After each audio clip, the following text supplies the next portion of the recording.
on. So I bring to you Mayor of San Francisco, Gavin Newsom. Thank you guys. How you feeling? You feeling good?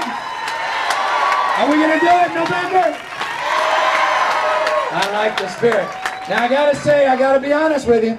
I'm a little bit envious that the headquarters is out here in Berkeley. I gotta admit. But you know, we are a kindred spirit out here in the Bay Area, so I'm very proud nonetheless that our Northern California headquarters is out in the Bay Area. That being said, I don't know about you guys, but I much prefer to be with you than sitting in front of the television set watching Fox News right now.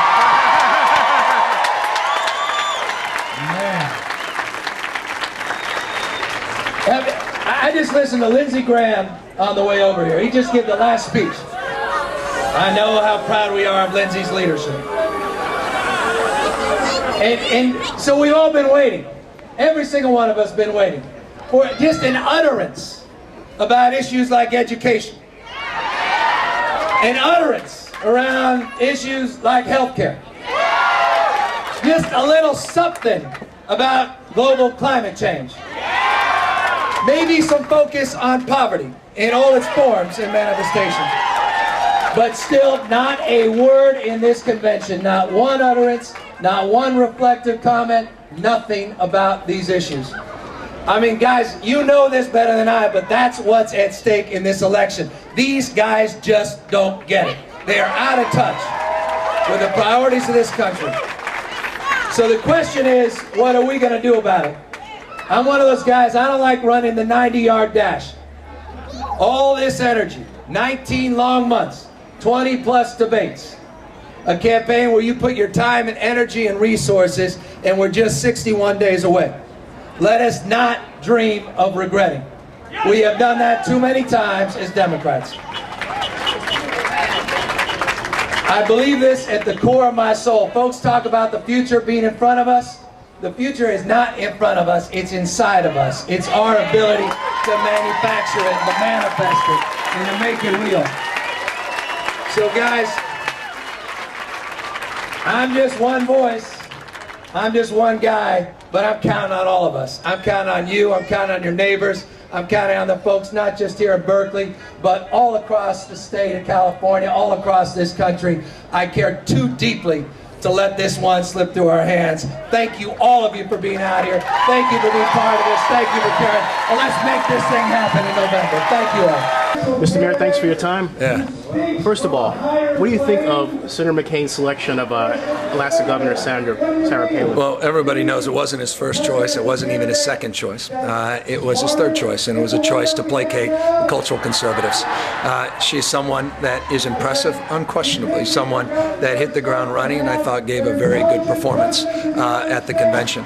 But the reality is America doesn't know her. And they've got just 61 days to get to know her. Arguably the most important position in the United States of America, second to the President of the United States. So a heartbeat away from leading the free world. Now, you can talk about experience all you want, but to me the most fundamental question is, who is Sarah Palin? And why is it that we only get one debate and 60 days to decide, where Barack Obama's been out there for 19 months, literally 20 debates, has been hit as hard or harder than any presidential nominee in American history by one of the toughest campaigners of our time, Hillary Clinton. And he's survived that, and he's had to deal with the realities of a world in crisis, a world where he's had to respond in real time, not with talking points to those realities. Here's Sarah Palin, they're talking about keeping away from the press and keeping away from the American people. It's almost like a Manchurian candidate. It's outrageous, from my perspective, humbly. And again, it's taking nothing away from who she is and her success, arguably, as governor or a mayor. But what was so offensive last night, I mean this sincerely, was taking a shot at community organizers, not just a shot at Barack Obama. You want to talk about the backbone of democracy. You want to talk about America at its best. It's when real people, neighbors to neighbors, come together, cross their differences, and get engaged in the life of their city, their state, and the world we're trying to build. And to take a shot at that was gratuitous, and I think it just goes to how out of touch this guy is. And he took a shot at San Francisco.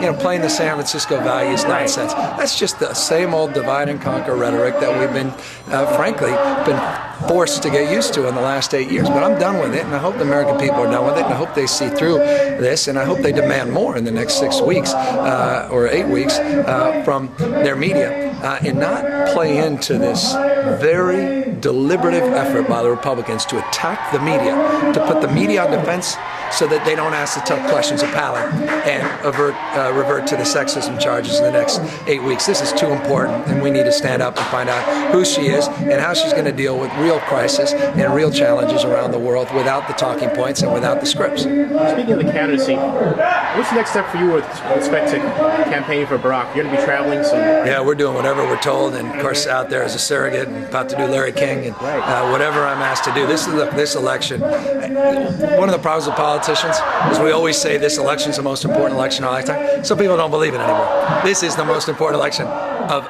our collective lifetime. We cannot afford 4 more years. We said that 4 years ago, and look what we've got. This is serious business. This is serious stuff, and we need real change. We need real leadership, and we need someone that can inspire and can deliver, and that's an obvious choice. And so I'll do whatever it takes, because this is too important. Nothing I can do as mayor matters as much as getting this guy elected president, so that the resources, the federal government, focus energy, not just financial resources, on public housing, on public education, on dealing with parks and playgrounds and recreational opportunities, to give people alternatives to crime and violence, to deal with the healthcare crisis that exists and is manifested disproportionately in our cities.